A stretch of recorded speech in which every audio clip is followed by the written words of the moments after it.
પેટને રાહત મળે તેવું ગરમીમાં ઠંડો ઠંડો શરબત તો આ રીતે તમે બનાવીને પીશો તો સવારે પી લેશો તો તમને લાંબો સમય સુધી પેટ ભરેલું લાગશે. એ રીતનું એકદમ પરફેક્ટ શરબત આપણે તો એકવાર ચોક્કસથી ટ્રાય કરજો. એકદમ ટેસ્ટી બનીને તૈયાર. હેલો ફ્રેન્ડ્સ, આજે હું શેર કરીશ તમારી સાથે ઠંડો ઠંડો શરબત બનાવવાની રેસીપી. તો મેં 500 ઉપર દૂધ લઈ લીધું છે. હવે ઉકળવા મૂકીશું. અહીં આગળ થોડુંક દૂધ લીધું છે, એમાં 1 ચમચી કોર્નફ્લોર એડ કરીશું અને ગાંઠા વગરનું બેટર તૈયાર કરી લઈશું આપણે આ રીતનું. હવે બેટર તૈયાર થઈ જાય એટલે દૂધમાં એક ઉભરો આવે એટલે આપણે એની અંદર ખાંડ એડ કરવાની છે. તો તમારે ટેસ્ટ પ્રમાણે ખાંડ એડ કરવાની છે. તો અહીંયા ટેસ્ટ પ્રમાણે ખાંડ એડ કરીને હવે સરસ એવું મિક્સ કરી લેવાનું છે.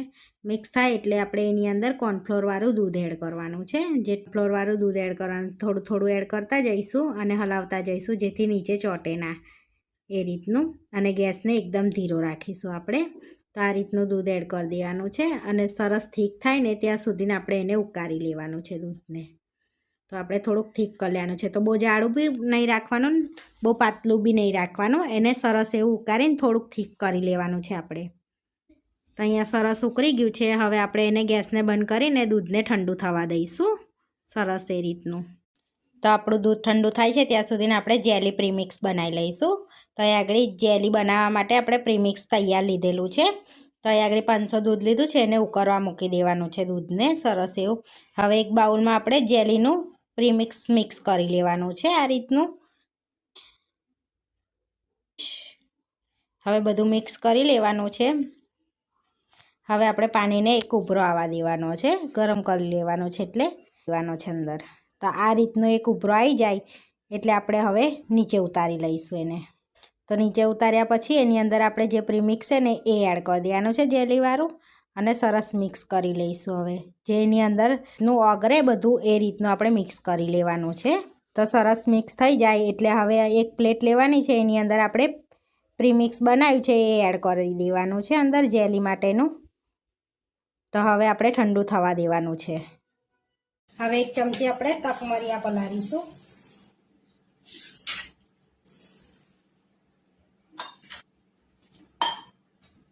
પલળવા દઈશું અને આપણે મેં પહેલાં પલાળી દીધા હતા 2 કલાક. હવે સ્ટીમ કરી લઈશું આપણે એને. આ પ્લેટ લઈ લીધી છે, એમાં છૂટા છૂટા સાબુદાણા આપણે એ કરી લઈશું. તે કઢાઈમાં પાણી લઈ લીધું છે મેં. હવે સ્ટીમ કરી લઈશું આપણે 10 મિનિટ સ્ટીમ કરી લઈશું. સાબુદાણા 10 મિનિટ થઈ ગયા છે. આપણા સાબુદાણા સ્ટીમ થઈ ગયા છે, એકદમ કાચ જેવા થઈ ગયા છે. નોર્મલ પાણી છે એમાં આપણે સાબુદાણા એડ કરી દઈશું આ રીતે. થોડી વાર રવા દઈશું એટલે એકદમ છૂટા છૂટા થઈ જશે. હવે થોડુંક ઠંડુ થઈ ગયું છે. આ રીતે છૂટા છૂટા થઈ ગયા છે આપણા સાબુદાણા. આ રીતે ઉકાળી લઈશું તો એકદમ છૂટા છૂટા થઈ જશે.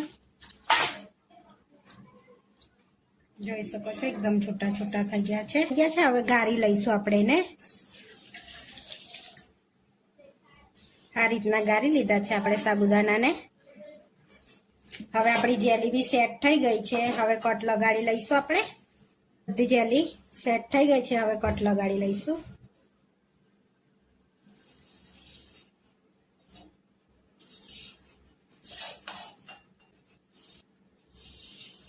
હવે આપણે કટ લગાડી લીધા છે.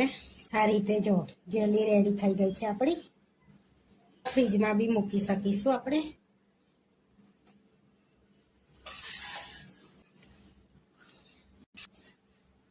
ફ્રીજમાં મૂકી દઈશું આપણે. તો આપણે આમાં થોડીક જ નાખવાની છે જ્યુસમાં. અહીંયા આપણું દૂધ ઠંડુ થઈ ગયું છે. હવે અંદર એડ કરીશું સાબુદાણા. હવે સાબુદાણા એડ કરીશું આપણે. હવે એડ કરીશું રોઝ શરબત.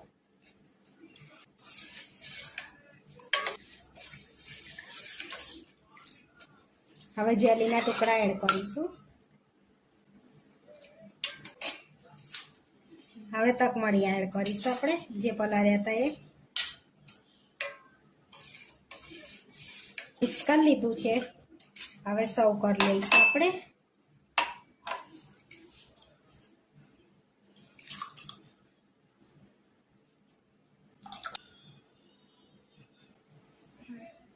હવે ઉપરથી આપણે થોડીક જેલી એડ કરીશું.